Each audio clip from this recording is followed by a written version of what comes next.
Hello करेजा का करतालू का तोर पेट झड़ता।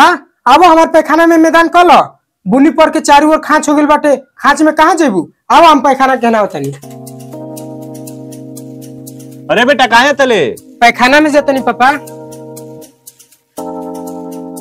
अरे कहाँ जाता ले?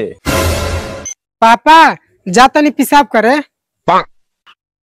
का तुहार फिर लग गइल? अरे तंची बर्दाश्त करके ना रख सकेलू।